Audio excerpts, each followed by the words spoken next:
La ética como disciplina filosófica ha evolucionado a lo largo de la historia a través de las ideas de pensadores que buscaron responder a las preguntas fundamentales sobre la moralidad, la justicia y el propósito del ser humano. Figuras claves como Platón, Agustín de Hipona, Francis Hutcheson e Immanuel Kant desarrollaron sistemas éticos que siguen influyendo en nuestra comprensión contemporánea.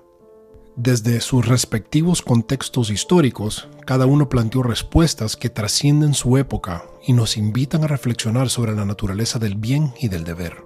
En la República, Platón aborda la cuestión de la justicia como una característica intrínseca del alma humana.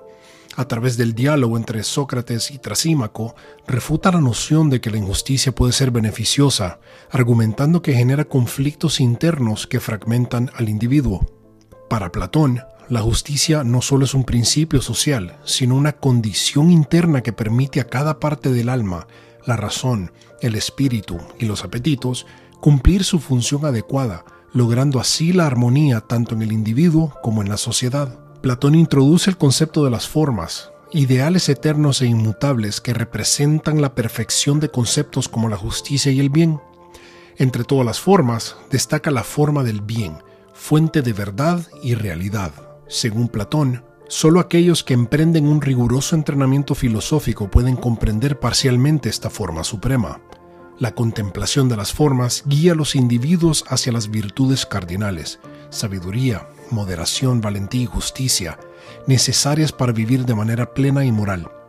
Para Platón, la justicia es más que una virtud, es el estado en el que el alma y la vida se alinean con su verdadera naturaleza. Siglos después, Agustín de Hipona reinterpreta el pensamiento platónico dentro del marco del cristianismo. Influido por Platón, Agustín describe el mal no como una fuerza independiente, sino como la privación del bien, una condición que surge cuando las criaturas se apartan del orden establecido por Dios. Este principio fundamenta su visión de las dos ciudades, la ciudad de Dios, que representa el orden divino y eterno, y la ciudad del hombre, marcada por el pecado y el deseo desordenado. Para Agustín, la razón humana, aunque útil, está debilitada por el pecado original, mientras que la ley natural proporciona un acceso limitado al conocimiento moral. Es la revelación divina contenida en las Escrituras la que ofrece un marco completo para vivir virtuosamente.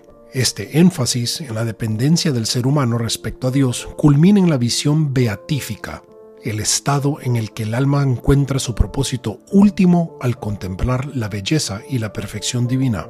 Agustín afirma que esta transformación lleva al ser humano a dejar atrás los deseos materiales, convirtiéndose en ciudadano de la ciudad de Dios, donde reina el verdadero orden moral.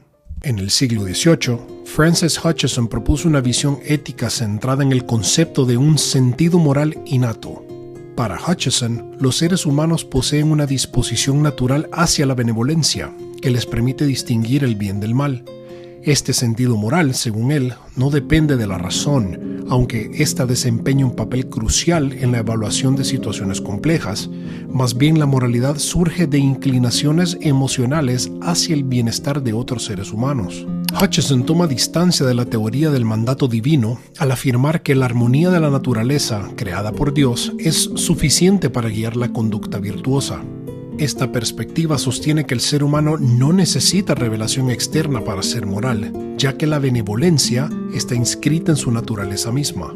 Sin embargo, para Hutcheson, esta inclinación refleja la perfección de un creador personal y benevolente. Así, la moralidad no es meramente funcional, sino una expresión de la estructura inherente del universo diseñada por Dios. Immanuel Kant lleva la ética a un nivel completamente diferente al fundamentarla exclusivamente en la razón. En contraste con Hutcheson, Kant rechaza que las emociones puedan ser la base de la moralidad. Para él, la moralidad emana de principios universales descubiertos a través de la razón, como se expresa en su imperativo categórico. Actúa solo según aquella máxima que puedas querer que se convierta en ley universal. Este principio busca proporcionar un marco ético objetivo, independiente de las inclinaciones personales. Kant distingue entre el mundo fenoménico, la realidad tal y como la percibimos, y el mundo nouménico, la realidad en sí misma, inaccesible para nuestros sentidos. Aunque esta distinción añade una capa de abstracción, Kant sostiene que la razón permite trascender las limitaciones sensoriales y descubrir leyes morales universales. Entendida propiamente, las leyes morales son descubiertas a través de la razón en lugar de ser formuladas arbitrariamente. Este cambio enfatiza el papel de la razón en el descubrimiento de los principios que gobiernan el comportamiento moral, sugiriendo que la verdadera percepción moral proviene de las deliberaciones racionales internas de cada persona. Este enfoque introspectivo refuerza el ideal ilustrado de que los seres humanos son capaces de gobernarse a sí mismos mediante el uso de la razón, lo que potencialmente conduce a una sociedad más autónoma y éticamente coherente. Sin embargo, esta exaltación de la razón como fundamento de la moralidad contrasta profundamente con las enseñanzas cristianas. Según los evangelios, la naturaleza humana no es la fuente del bien, sino el origen de los males que corrompen al hombre. Como se afirma en Marcos, porque de adentro del corazón del hombre salen los malos pensamientos, inmoralidades sexuales, robos, homicidios, adulterios, codicias, maldades, engaño, libertinaje, envidia, calumnia, soberbia e insensatez. Todos estos males salen de adentro y contaminan al hombre según Marcos 7, 21 al 23. Si aceptamos esta perspectiva de confiar en un sistema moral que emana exclusivamente del ser humano, resultaría también que Protágoras, el antiguo filósofo, tuvo razón en decir que el hombre es la medida de todas las cosas. De ser así, los valores cristianos no son superiores a los musulmanes o a los valores budistas. Si la subjetividad moral es verdadera, significa que no hay diferencia entre abrazar a tu enemigo o darle veneno. Pero la experiencia humana misma nos dicta que, en efecto, el hombre no es la medida, sino que es medido por su creador, ante quien debe esperar no ser hallado falto.